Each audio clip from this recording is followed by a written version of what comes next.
Bonjour ou bonsoir, j'espère que tu vas bien. Aujourd'hui, je vais te raconter l'histoire de Monsieur Formidable. La 54e histoire de Monsieur Madame quand même. Allez, c'est parti. Monsieur Formidable était capable de faire des choses vraiment formidables. Il pouvait courir aussi vite que Monsieur Pressé. Il pouvait même aller plus vite que Monsieur Pressé, conduisant une voiture. Il pouvait cuisiner mieux que Monsieur Glouton.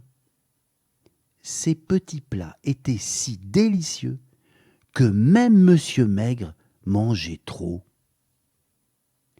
Il pouvait même faire l'impossible, comme changer de couleur ou changer de forme. Bref, il était formidable. En plus, le génie de Monsieur Formidable était très pratique pour ses amis. Comme le jour où Madame Bavarde saoula Monsieur Silence de parole. Monsieur Formidable lui cloua le bec, en parlant plus qu'elle, tout simplement. Il surparla Madame Bavarde. Ou le jour où Monsieur Chatouille fit des guillis à Madame Risette. Monsieur Formidable surchatouilla Monsieur Chatouille. Si bien que le jour où Monsieur Formidable entendit un appel au secours, il n'hésita pas une seconde à se précipiter à la rescousse. Madame Petite était emportée dans les airs par un grand cerf-volant. « Au secours !» criait-elle. Monsieur Formidable s'envola encore plus haut que Monsieur Bing et sauva Madame Petite en lui attrapant le pied. « Oh, merci !» lui dit-elle, soulagée. « J'étais en train de faire du cerf-volant avec Madame Canaille, mais quand il a été assez haut dans le ciel, Madame Canaille a lâché la corde alors que je la tenais encore dans mes mains. » Voyons comment nous pouvons régler ça, répondit Monsieur Formidable. Être plus canaille que Madame Canaille ne doit pas être si difficile, pensa Monsieur Formidable en se rendant chez Madame Canaille. Sa première farce fut de changer de couleur, si bien que Madame Canaille ne put voir qui lui défaisait son nœud.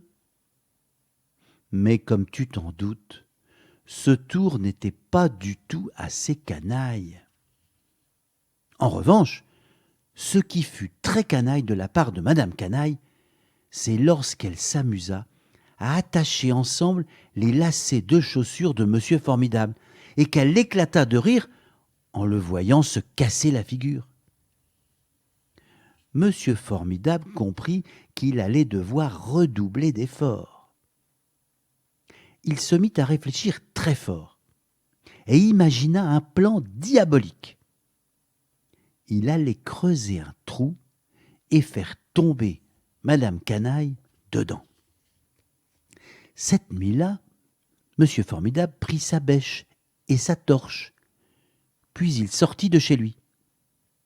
Mais il tomba aussitôt dans un trou rempli de mélasse creusé par Madame Canaille. Le lendemain, Monsieur Formidable fut bien déterminé à donner une leçon à Madame Canaille. Mais il ne put aller nulle part. Quelqu'un avait crevé les pneus de sa voiture. Et tu sais comme moi qui ça pouvait être. Malgré tous ses efforts, Monsieur Formidable ne réussit pas à être plus canaille que Madame Canaille. Il fut bien obligé de l'admettre. La vérité, lui expliqua Madame Petite, c'est qu'il n'y a rien de formidable à être aussi canaille que Madame Canaille. C'est pour cela que vous n'arrivez pas à la surcanailler. Oui, je vois, répondit Monsieur Formidable, qui se sentait moins formidable que d'habitude. Soudain, il eut une idée. « J'ai besoin d'aide, dit-il. Et je crois savoir qui serait la personne idéale. » Il fonça chez Monsieur Farceur. Monsieur Farceur sut exactement quoi faire pour remettre Madame Canaille à sa place. Quelle idée formidable! Même si je doute que Madame Canaille soit d'accord avec moi. À bientôt!